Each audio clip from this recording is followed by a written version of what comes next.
مولیان اہل قضا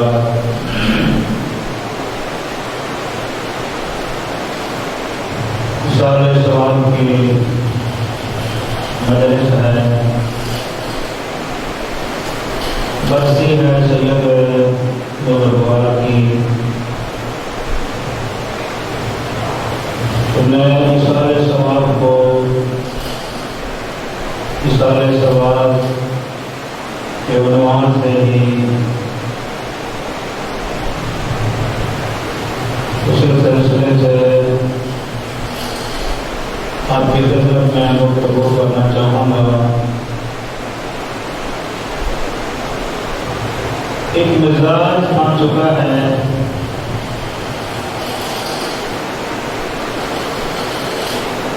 کہ مجلس میں وہی پڑھا جائے جو سامعین چاہتے ہیں۔ ایک مزاج بن چکا ہے کہ سامعین کے مزاج کے مطابق پڑھا جائے، اور ایسا ہی ہوتا ہے کہ آنے والا پڑھنے والا سامعین کے مزاج کو دیکھتا ہے، پہلے معلومات کرتا ہے کہ مجمع کیا سنتا ہے، کیا پسند کرتا ہے، پھر وہی پڑھ کے وہ چلا جاتا ہے۔ لیکن توجہ کیجیے گا، جو صاحبان علم ہیں اور جو ذمہ دار ہیں، وہ اس بات کو نہیں دیکھتے کہ مجمع کی پسند کیا ہے، بلکہ وہ اس چیز کو دیکھتے ہیں کہ عوام کی ضرورت کیا ہے، سامعین کی ضرورت کیا ہے، اس کے مطابق پھر گفتگو کرتے ہیں۔ صلوات بر محمد والے محمد۔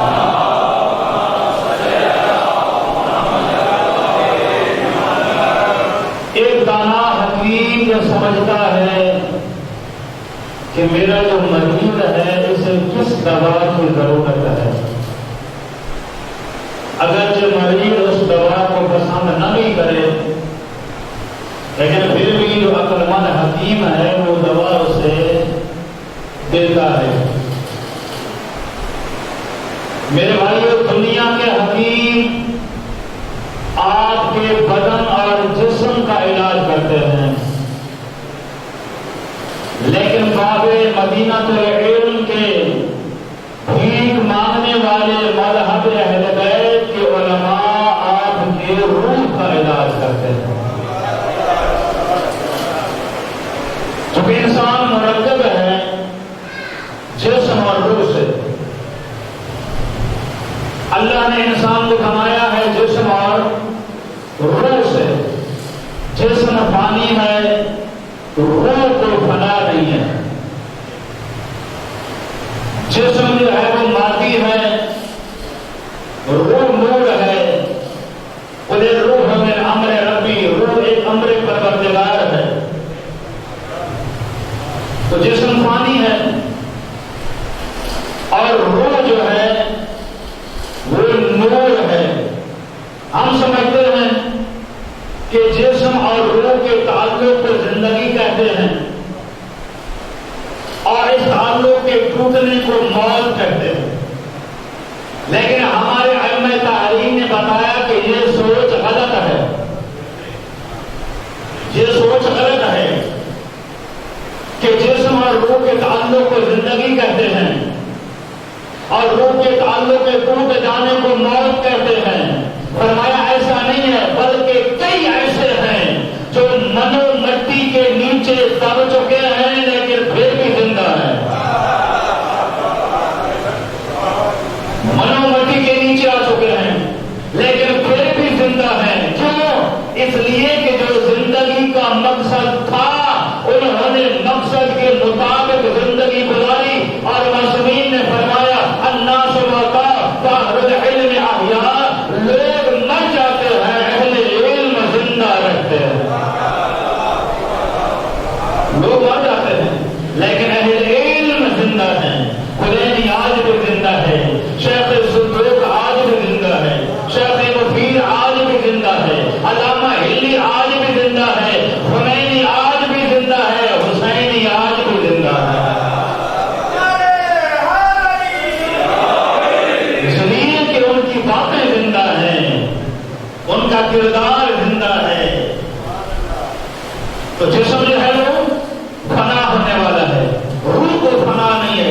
ہم جو مادی جسم ہے اس کے لیے کتنی کوشش کرتے ہیں، اس جسم کا کتنا خیال رکھتے ہیں، اس جسم کی ویلیو کیا ہے، یہ جو جسم ہے اس کی قیمت کیا ہے؟ اس جسم کی ویلیو اس وقت تک ہے جب تک اس میں روح آتی ہے۔ جسم کی ویلیو اس وقت تک ہے جب تک اس میں روح آتی ہے۔ ادھر جسم سے روح نکل جائے پھر دیکھیں اس کی ویلیو کیا ہے۔ ماں باپ سے لوگ کتنا پیار کرتے ہیں، ایک اولاد اپنی ماں سے کتنا پیار کرتی ہے، بہت زیادہ پیار ہے نا ماں باپ سے۔ ماں کتنی پیاری ہوتی ہے، کیوں نہ پیاری ہو، جس کے قدموں میں جنت ہے، کتنی پیاری ہوتی ہے۔ لیکن ماں کے بدن سے روح نکل جائے پھر وہی اولاد ایک رات گھر میں رکھنے کے لیے تیار نہیں ہوتی، ایک رات گھر میں رکھنے کے لیے راضی نہیں ہوتی۔ افراد کو بھیج دیا جاتا ہے مساجد میں اعلان کے لیے 5 بجے نماز جنازہ ہوگی، جلدی آنا، جلدی دفنانا ہے۔ ایک رات گھر میں رکھنے کے لیے راضی نہیں ہوتا، ادھر روح نکلی، ادھر بدن مردہ ہوا، اعلان کیا گیا شہر سے باہر لے جاؤ، قبرستان میں لے جاؤ۔ کیوں؟ کہیں اس کے بدن سے نکلنے والی بدبو سے لوگ انسانیت سے متنفر نہ ہو جائیں۔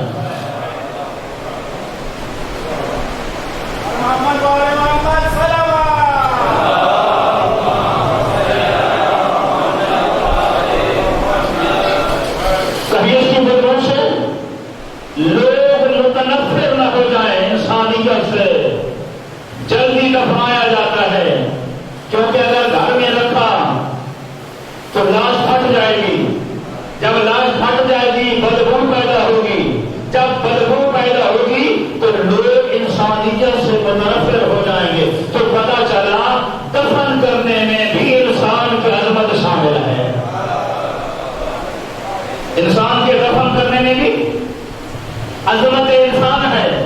اللہ نے کہا میرے بندے کو خدا نے کتنی عزت دی ہے، حیوان جب مر جاتا ہے وہیں پڑا رہتا ہے، وہ خالق کتنا کریم ہے، انسان کو اتنی عزت عطا کی ہے کہ میرا بندہ مر بھی جائے اسے دفن کر دینا تاکہ میرے بندے کی عزت باقی رہے۔ صلوات بر محمد و آل محمد۔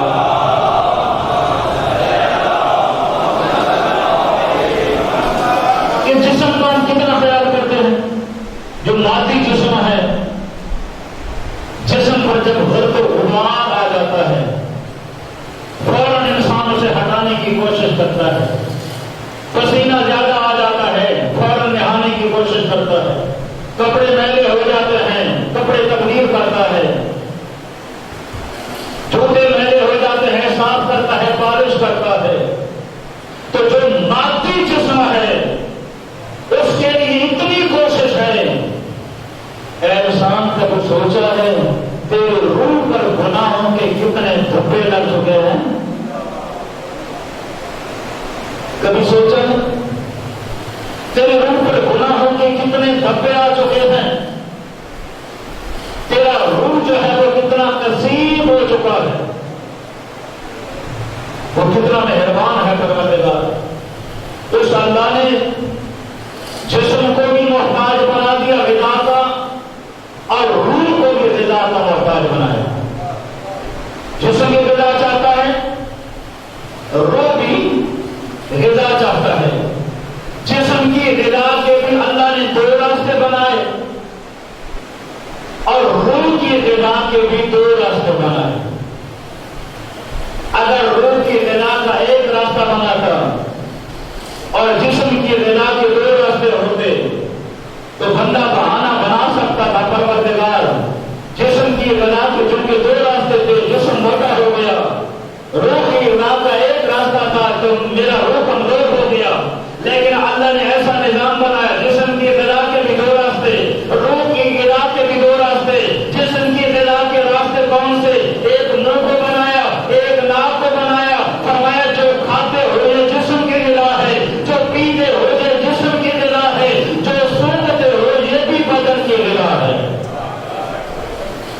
تو سنتے ہو ایک آکسیجن کا نظام پروردگار نے بنایا ہے کہ سانس اندر لیتے ہیں آکسیجن اندر چلی جاتی ہے پھر اندر سے جو فاضل مادے ہیں وہ باہر نکلتے ہیں تو جسم کی غذا کے دو راستے بنائے منہ کو راستہ بنایا ناک کو راستہ بنایا روح کی غذا کے بھی دو راستے پوچھا گیا جب عالم محمد سے بولا روح کی غذا کا راستہ کون سا ہے تو فرمایا روح کی غذا کے دو راستے ہیں اللہ نے ایک راستہ کان کو بنایا ایک راستہ آنکھوں کو بنایا فرمایا جو سنتے ہو یہ بھی روح کی غذا ہے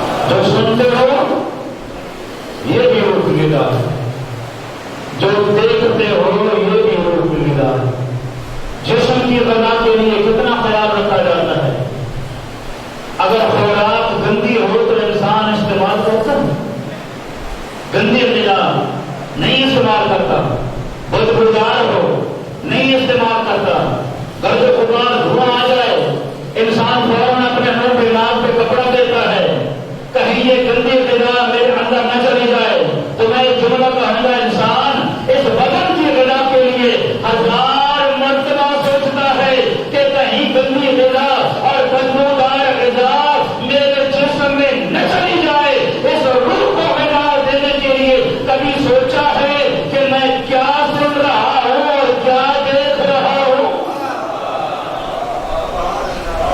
جب دیکھنا روح کی غذا ہے سننا روح کی غذا ہے کبھی سوچا ہے میں کیا سن رہا ہوں کبھی سوچا ہے میں کیا دیکھ رہا ہوں جب کیبل پہ بیٹھا ہوتا ہے کبھی سوچا ہے میرے سامنے کیا ہے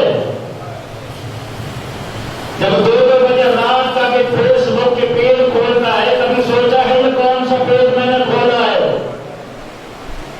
کبھی غور کیا ہے کہ یہ کون سی ویب سائٹ میں نے کھولی ہے کبھی غور کیا ہے کہ یوٹیوب کا میں نے کون سا فولڈر کون سا چینل کھولا ہے اس کے دیکھنے سے عالم محمد راضی ہے یا میرا مولا ناراض ہے کبھی غور کیا یہ بھی سوچ وہ کہتے ہیں کہ موسیقی روح کی غذا ہے لیکن گندی غذا ہے روح کو نقصان دینے والی علماء پڑھتے رہتے ہیں پرانی کتابوں میں یہ ایک واقعہ تھا کسی شخص کے پیٹ میں درد ہو گیا چلا گیا حکیم کے پاس حکیم نے چیک کیا چیک کرنے کے بعد حکیم نے اسے سرما لکھ کر دے دیا سرما لے اب یہ حیران کے کہنے لگا حکیم صاحب درد میرے پیٹ میں ہے آپ نے مجھے سرما دے دیا تو حکیم نے جواب دیا اگر آنکھوں سے دیکھ کر کھانا کھاتا تو تیرے پیٹ میں درد نہ ہوتا اللہ اکبر آنکھوں سے دیکھ کر کھاتا تو تیرے پیٹ میں درد نہ ہوتا تو جس طرح گندی غذا انسان کے جسم کو نقصان پہنچاتی ہے اسی طرح موسیقی انسان کے روح کو نقصان پہنچاتی ہے دل بیمار ہو جاتا ہے موسیقی سننے سے اور سخت مذمت کی ہے اہل بیت نے موسیقی روح کو بیمار کر دیتی ہے موسیقی اور بنا اللہ دل بیمار پڑ جاتا ہے بدن بیمار ہو تو پتہ چل جاتا ہے بخار چیک کیا جاتا ہے شوگر چیک کی جاتی ہے بلڈ پریشر چیک کیا جاتا ہے بدن کی بیماری کا کئی طریقے ہیں پتہ چل جاتا ہے لیکن اگر انسان کی روح بیمار ہو جائے تو کیسے پتہ چلے کہ روح بیمار ہو چکا ہے بھلا بدن کی بیماری کا تو آسان طریقہ ہے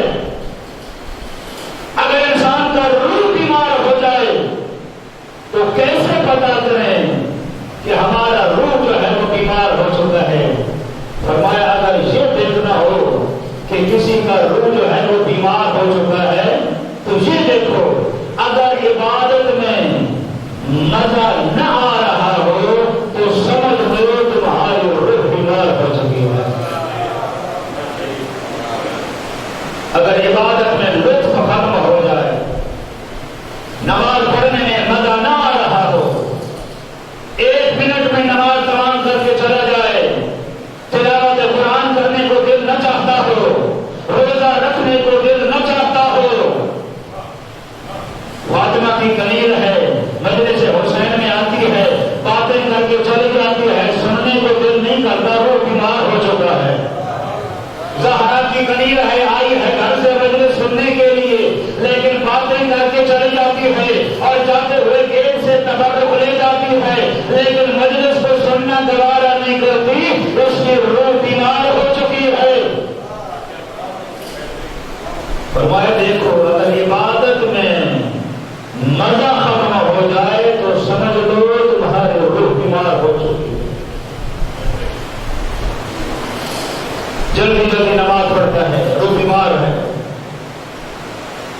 قرآن مجید پڑھنے کو دل ہی نہیں کرتا، فرمایا روح بیمار ہو چکی ہے۔ اب مولا تو پھر کیا کریں، اس روح کا علاج کیسے کریں؟ لوہے کو زنگ لگتا ہے تو کیا کیا جاتا ہے؟ زنگ کیسے اتارتے ہیں؟ ریگمال لگاتے ہیں۔ لوہا جو ہے اگر اس کو زنگ لگ جائے تو ریگمال کے ذریعے اس کا رنگ زنگ جو ہے وہ اتارا جاتا ہے، اور اگر انسان کے دل کو زنگ لگ جائے تو مولا کیا کریں؟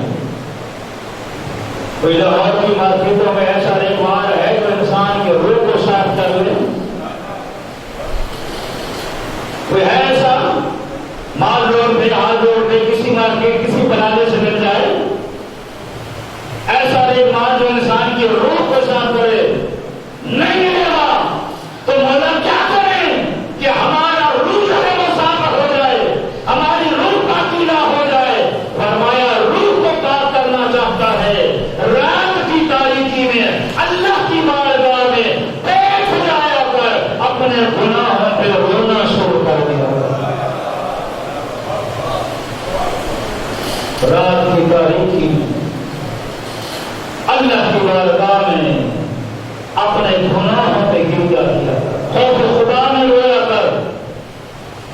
خوف خدا میں رونے کا بڑا عادت ہے، عین معصومین رویا کرتے تھے جن میں گناہ کا نشان بھی نہیں ہے۔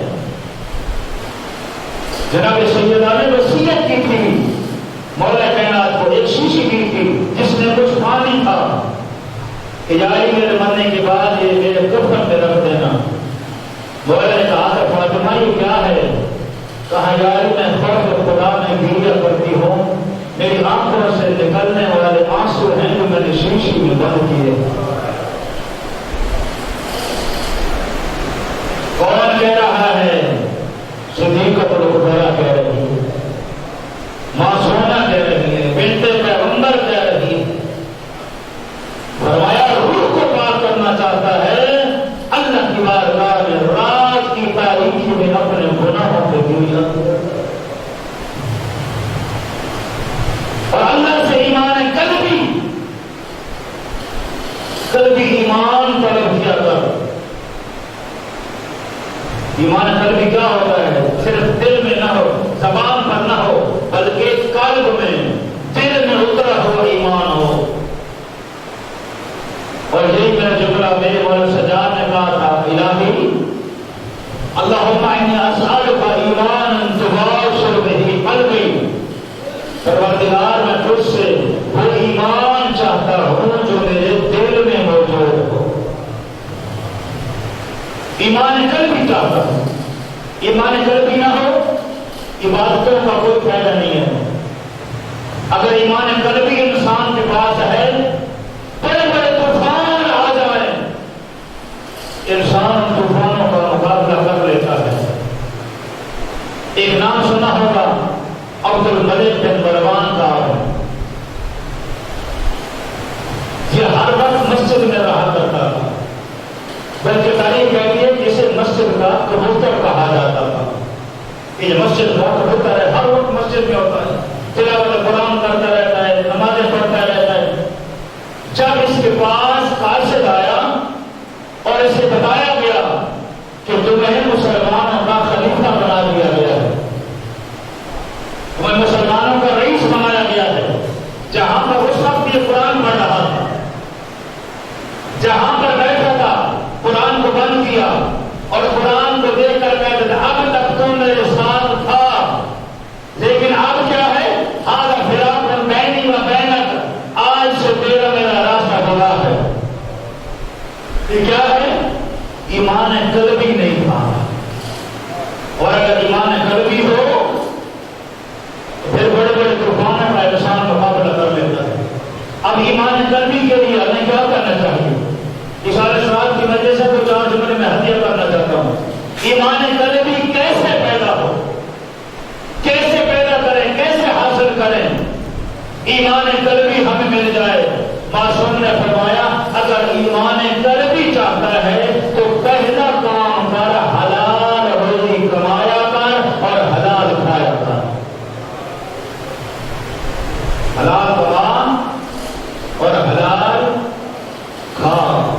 کہ میں تو تنخواہدار ہوں، میں تو ملازم ہوں، مجھے تنخواہ ملتی ہے، حق حلال ہوتی ہے، ایسے کیوں کہنا؟ حق حلال کی تنخواہ میری ڈیوٹی کرتا ہوں، کیا خیال ہے؟ غریبوں کا حق کھا کے انسان کہہ سکتا ہے کہ میری روزی حلال ہے؟ غریب سادات کا حق دبا کر کہہ سکتے ہیں کہ رزق حلال ہے؟ یہ سارا مال تیرا نہیں ہے۔ اللہ فرماتا ہے اس میں غریبوں کا حق بھی ہے، کھا غریبوں کا۔ اللہ فرماتا ہے میں نے نکال کے تیرے مال میں مکس کر دیا ہے، کھا غریبوں کا، لیکن تیرے مال میں نے مکس کر دیا ہے، صرف اٹھا کے تو نے غریب کو دینا ہے۔ اور اگر اپنے مال سے اٹھا کر کسی غریب کو دے دے گا تو دنیا میں 10 گنا عطا کروں گا، آخرت میں 70 گنا عطا کروں گا۔ یہ سارا مال تیرا نہیں ہے، اس میں غریبوں کا حق ہے، اس میں غریب سادات کا حق ہے۔ اگر اللہ چاہتا تو غریب کو ڈائریکٹ دے سکتا تھا یا نہیں دے سکتا تھا؟ دے سکتا تھا۔ جو فرعون کو دے سکتا ہے وہ غریب کو کیوں نہیں دے سکتا؟ لیکن ڈائریکٹ غریب کو نہیں دیا، تیرے مال میں رکھا، تیرے مال میں مکس کر دیا، اٹھا کے دینا تھا۔ فرمایا اس میں غریب کا حق ہے، اٹھا کے دینا ہے۔ لیکن خیال کرنے سے ہی معصوم نے فرمایا اگر تیرے دروازے پر کوئی مانگنے والا آ جائے اسے دھتکارا نہ کر، بلکہ اللہ کا کرم سمجھ لے کہ اللہ نے اتنا کرم کیا ہے، بندہ اس کا ہے، دروازے تیرے پہ مانگنے آیا ہے۔ اللہ نے تیرے دروازے کو اس قابل بنا دیا، بندہ اللہ کا ہے، مانگنے تیرے دروازے پہ آیا ہے۔ یہ خدا کا کرم ہے کہ خدا نے تجھے اس قابل بنا دیا کہ اللہ کے بندے جو ہیں تیرے دروازے پہ سواری بنتا ہے۔ خوش نصیب ہے وہ بندہ جس کے دروازے پہ لوگ آتے ہیں۔ ایک سلام ہے محمد والے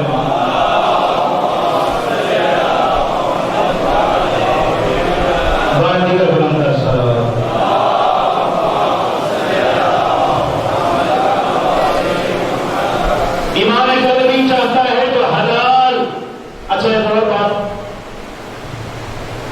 مال کا زیادہ ہونا کوئی عیب نہیں ہے کہ انسان کے پاس زیادہ دولت ہو، بندہ امیر ہو، یہ عیب نہیں ہے۔ اگر عیب ہوتا تو اللہ دولت خدیجہ کو عطا نہ کرتا۔ اگر عیب ہوتا، مالدار ہونا عیب ہوتا تو جنت خدیجہ کو دولت عطا نہ کرتا۔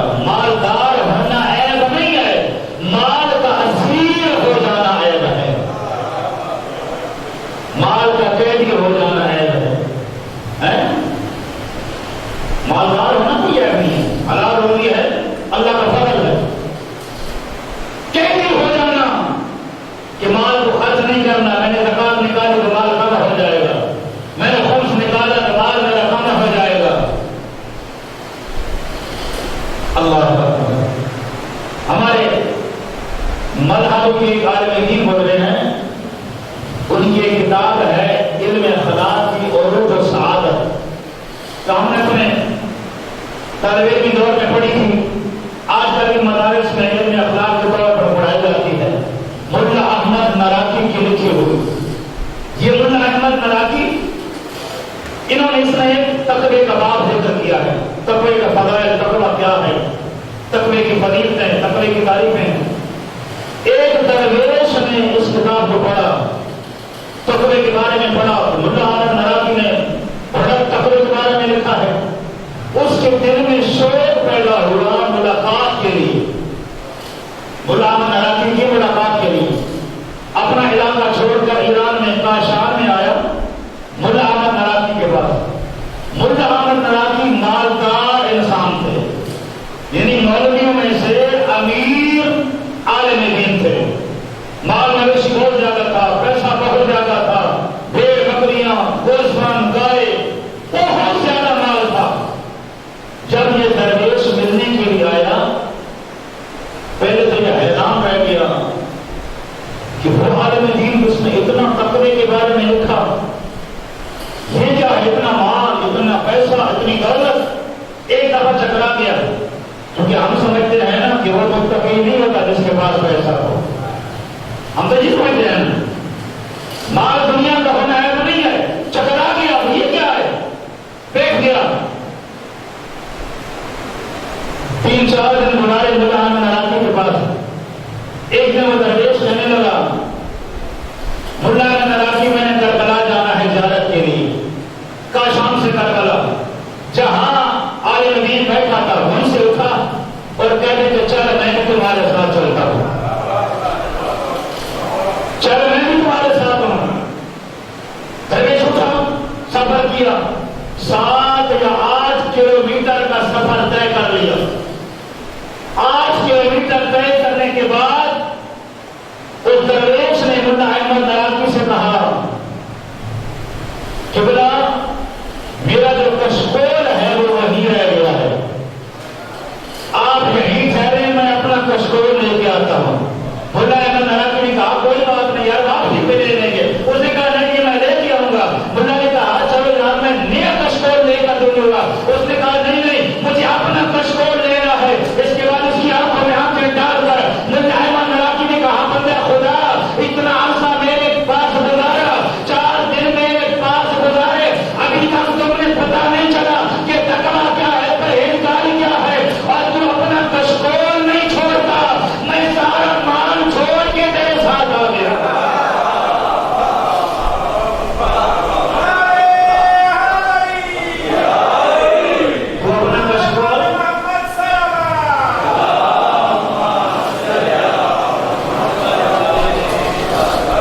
تو اپنا کشکول چھوڑ نہیں سکتا، میں سارا مال، ساری دولت، سارے مویشی چھوڑ کر میرے پاس آ گیا۔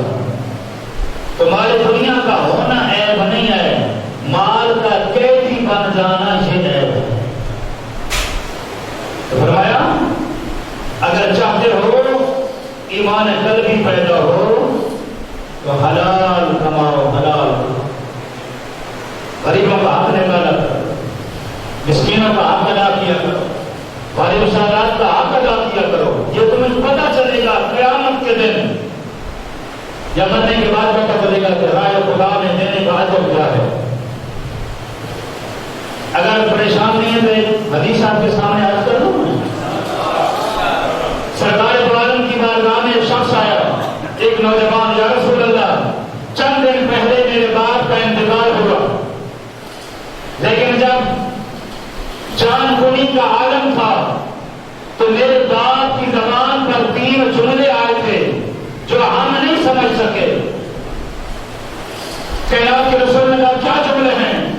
تو کہنے لگا یا رسول اللہ میرے باپ کی زبان پر پہلا جملہ تھا لیتا ہوتانا بعیدا، کاش کہ وہ دور ہوتا۔ دوسرا جملہ تھا لیتا ہوتانا جدیدا، کاش کہ وہ نیا ہوتا۔ تیسرا جملہ تھا لیتا ہوتانا کاملا، کاش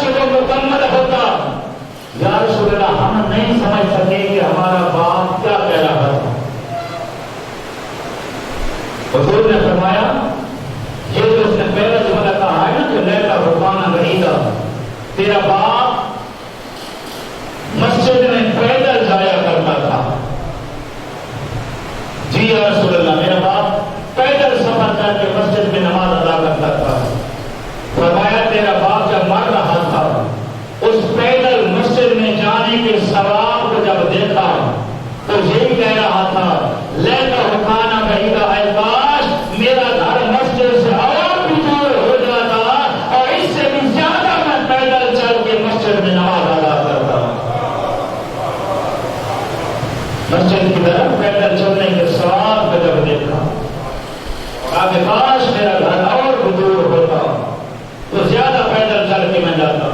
خدا جانتا کتنا قریب ہے.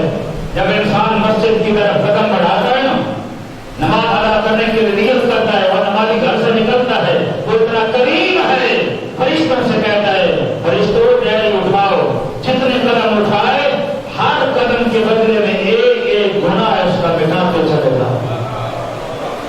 جب مسجد کے دروازے پہ آ جاتا ہے، مسجد کے اندر داخل ہوتا ہے، پھر آواز پروردگار آتی ہے ملائکہ اب یہ میرے گھر کے حدود میں آ چکا ہے، اب ایک ایک قدم کے بدلے میں 10 گناہوں کو معاف کر دے جانا.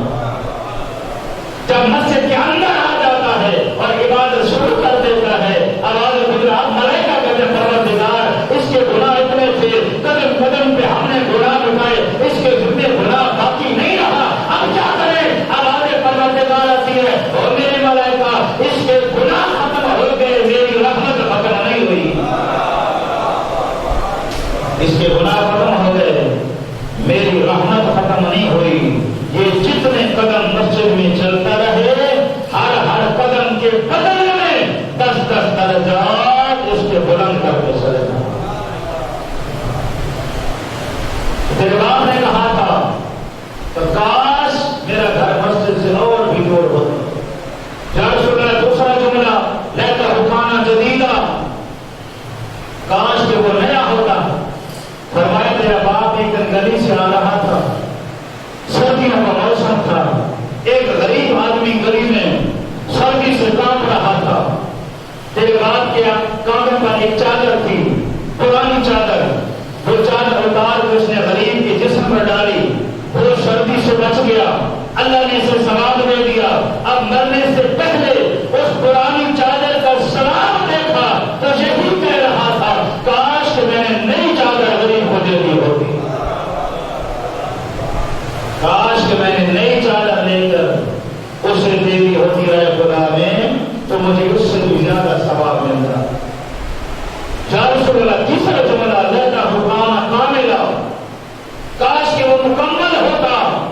کہا تیرا باپ ایک دن آ رہا تھا، راستے میں ایک مسکین سا بندہ بیٹھا تھا، اس نے سوال کیا بھوک سے مر رہا ہوں، کچھ کھانے کو دے دے. تیرے باپ کے ہاتھ میں ایک روٹی تھی، آدھی روٹی اپنے پاس رکھ لی، آدھی غریب کو کھلا دی. مرنے سے پہلے جب سواب روٹی کا سامنے آیا تو یہ حسرت کر رہا تھا کاش کہ میں نے پوری روٹی غریب کو کھلا دی ہوتی، کاش پوری روٹی میں نے اسے دے دی تو پوری روٹی کا ثواب مجھے مل جاتا. ایمان قلبی پیدا کر، حلال کی غذا استعمال کر. ایمان قلبی چاہتا ہے تو نماز شب ادا کیا، نماز شب ادا رات کی تاریکی میں مسجد پہ بیٹھ کر اس کریم کی بارگاہ میں اپنا گناہوں کی معافی طلب کر اور اس اللہ کی بارگاہ میں رو کرتے ہیں پروردگار تو کریم ہے، تو رحیم ہے، میرے کریم اللہ، میرے بچے سو رہے ہیں، میری بیوی سو رہی ہے، میری اولاد نیند میں ہے، اور میرے پروردگار میرے بچوں کے جاگنے سے پہلے میرے گناہوں کو معاف کر. اگر روتا ہوا میرے بچوں نے مجھے دیکھ لیا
عالم کائنات کا رسول کہتا ہے میں علم کا شہر ہوں، علی کا اس کا دروازہ ہے.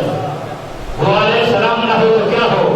وہ علی جس کے بارے میں فرمایا سارے کا سارا ایمان سارے کے سارے کفر کے مقابلے میں جا رہا ہے، وہ علیہ السلام نہیں ہے تو اور کیا ہے؟ وہ علی کہ جس کی ضرورت سبلین کی باتوں سے افضل ہے، وہ علیہ السلام نہیں ہے تو اور کیا ہے؟ ایک مسلمان دوسرے مسلمان کو کہے السلام علیکم کہ تجھ پر سلام ہو اور تجھ پر سلامتی ہو، اور آل محمد کو سلام نہ کہے. ہم اس دن کی مذمت کرتے ہیں. ہم دوسروں کے جو خلفاؤں کی احانت نہیں کرتے، لیکن اپنے اہل بیت کی عزت میں کمی نہیں آنے دیں گے.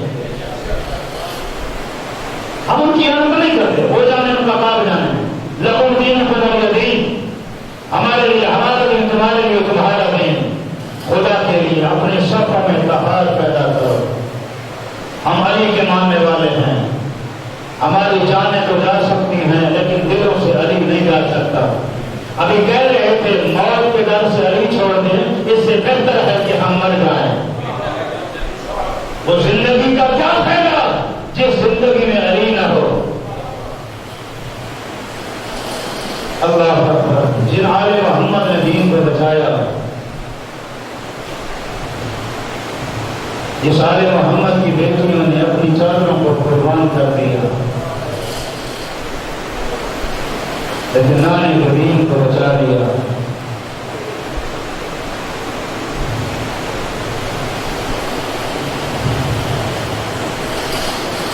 کربلا کے میدان میں حسین نے علی اکبر کو قربان کیا، رسول ذاتیوں نے اپنی چادروں کو قربان کیا.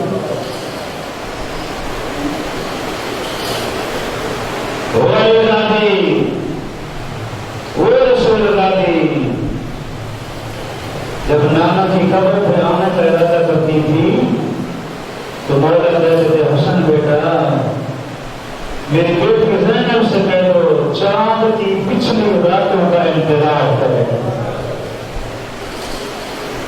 جن میں چاند دیر سے نکلتا ہے. رات کی تاریکی میں علی اپنی بیٹیوں کو روضہ رسول پر لے جاتے تھے، رات کے اندھیرے میں جاتے تھے، آگے آگے علی جاتے تھے، روضہ رسول سے چراغ خاموش کرتے تھے. بی بی نے کہا بابا رات کی تاریکی ہے، بھائی ساتھ ہیں، بابا ساتھ ہے، بابا یہ چراغ کیوں خاموش کر دیا؟ فرمایا کرتے تھے زینب بیٹا یہ وہ قبر ہے جس کی زیارت کے لیے ملائکہ بھی آتے ہیں. علی کی زیارت گوارا نہیں کرتی کسی فرشتے کی نگاہ دل قلب پر پڑ جائے. خدا بازار خدا علی کی بیٹی کہا آل محمد کی 3 بیٹیوں کو فراموش کبھی نہ کریں. اہل بیت کی 3 بیٹیوں کو کبھی فراموش نہ کرنا. ایک رسول کی بیٹی، ایک علی کی بیٹی، ایک حسین کی بیٹی. ایک رسول کی بیٹی جو حق مانگتی چلی گئی اور حق نہیں ملا، ایک علی کی بیٹی جو چادر مانگتی گئی اور چادر نہیں ملی، ایک حسین کی بیٹی جو پانی مانگتی گئی اور سکینہ کو پانی نہیں مل سکا. آل محمد کی 3 بیٹیوں کو فراموش نہ کرنا. خدا جانتا ہے. سید سجاد سے جب بھی پوچھا گیا نا کہ مجھے یہ بتائیں سب سے زیادہ مصیبت آپ پر کہاں پڑی، تو سوال کرنے والا ایک مرتبہ سوال کرتا تھا، سید سجاد 3 مرتبہ کہتے تھے شام اشام اشام. شام کا بازار کھا گیا ذکر سجاد. اجرکم اللہ. اللہ جانے پہلے جملہ جب شام کا زندان آیا نا، شام کے زندان میں جب آل محمد کا قافلہ آیا، جدید کی بیوی ہند یہ اہل بیت کی نوکر تھی، ماننے والی تھی، اس کی کلیجیں اس کے پاس آئیں اور آ کر کہنے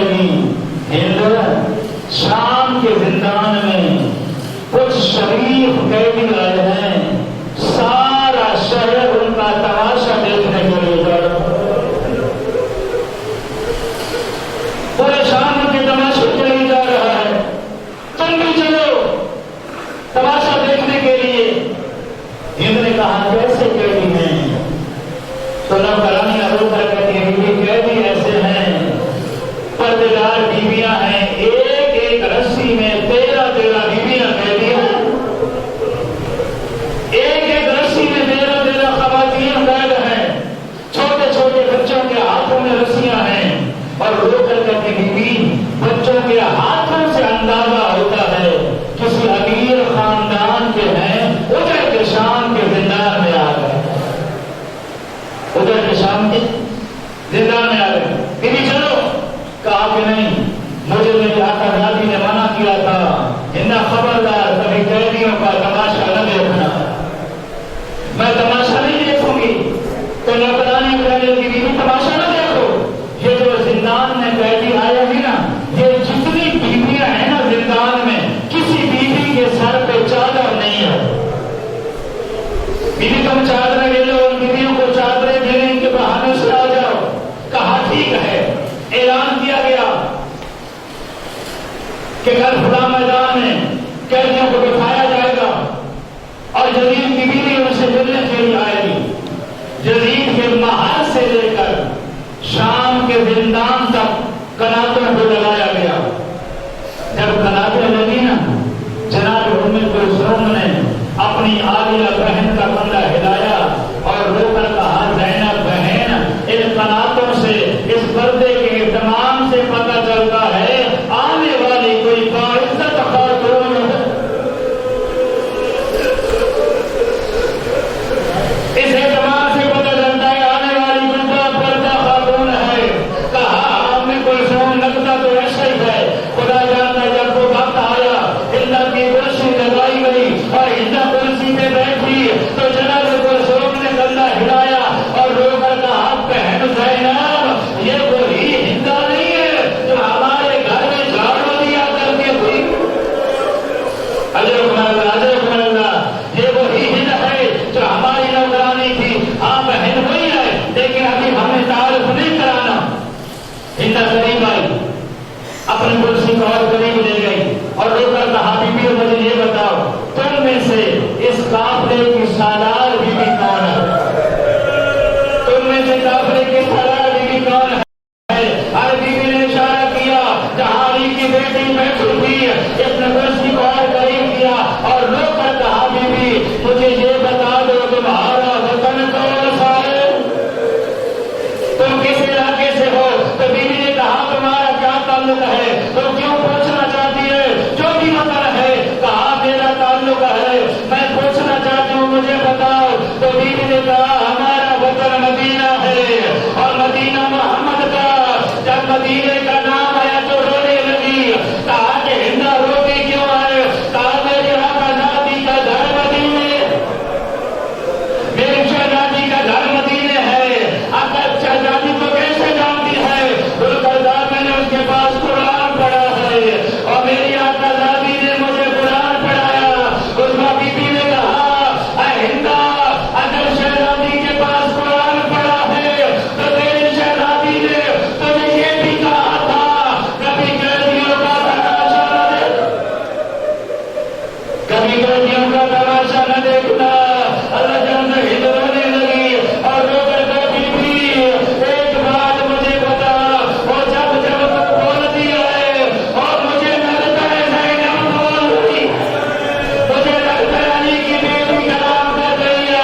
سورہ المبارکہ کا ثواب، اس مجلس ادا کا ثواب، اور حبیب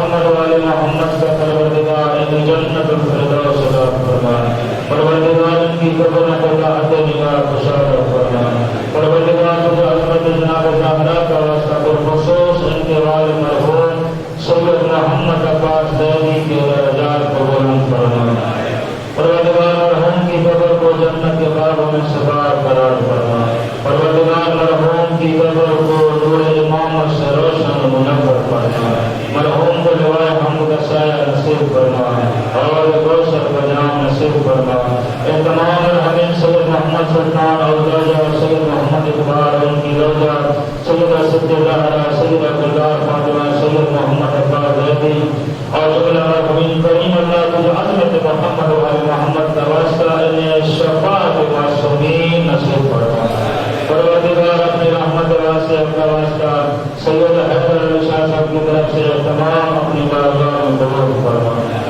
پروردگار تجھے عظمت محمد و آل محمد کا واسطہ سید حیدر شاہ صاحب کے ساتھ جو بھی شہران ہیں سید محمد علی جواد، سید اسد علی شاہ صاحب، سید محمد علی کریم اللہ سب کے توفیقات و خیر میں اضافہ فرما، سید حیدر شاہ صاحب کی طرف سے جو اخراجات ہیں اپنی بارگاہ میں قبول فرما، پروردگار ان کا اہتمام اپنی بارگاہ میں منظور فرما، ان تمام اخراجات کا ثواب ان کے تمام مرحومین بالاخص ان کے والد مرحوم کے نام اعمال میں نقش فرما، کریم اللہ سید حیدر شاہ صاحب کی جو اپنے والد مرحوم کے خدمات ہیں اپنی بارگاہ میں قبول فرما، اجر عظیم عطا فرما، اجر کثیر عطا فرما، پروردگار اپنی رحمت واسعہ کا واسطہ سید حیدر علی شاہ صاحب کو اپنی اولاد کی خوشیاں نصیب فرما، کریم اللہ ان کی اولاد کے مستقبل روشن فرما، ان کے گھر میں رحمتیں نازل فرما، ان کے گھر میں برکتیں نازل فرما، ان کے گھر سے نحوس پر بلاؤں پریشانیوں کو دور فرما،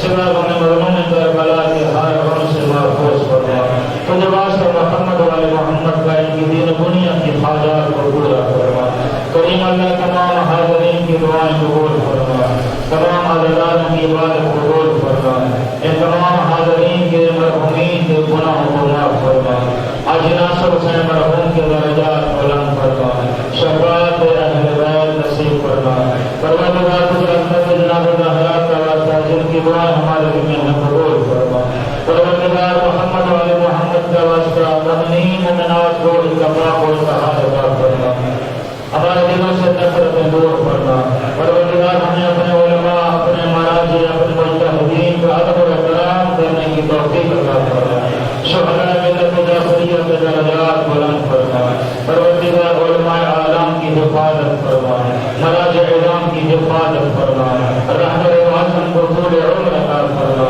محمد والے محمد کا واسطہ والی دوران کے ظہور میں تعظیم فرما، زیارت امام سے مشرف فرما، امام زمان کی عظمت کا واسطہ تمام بیماروں کو شفا عطا فرما، ایک بچہ فلس سے علاج کے لیے آیا ہے بیمار ہے، پروردگار اس بچے کو شفا عطا فرما، صحت کاملہ عاجلہ عطا فرما، محمد والے محمد کی عظمت کا واسطہ کریم اللہ تیری بارگاہ میں پھر التجا ہے ان کے تمام مرحومین اور خصوصاً سید محمد عباس زیدی کے درجات بلند فرما، سید محمد عباس زیدی کی تمام اولاد کی حفاظت فرما، پروردگار انہیں ہر مصیبت ہر پریشانی ہر وبا سے محفوظ فرما، محمد والے محمد کا واسطہ ہماری تمام دعاؤں کو شرف قبولیت عطا فرما، ربنا تقبل منا انک انت السمیع العلیم بجاہ محمد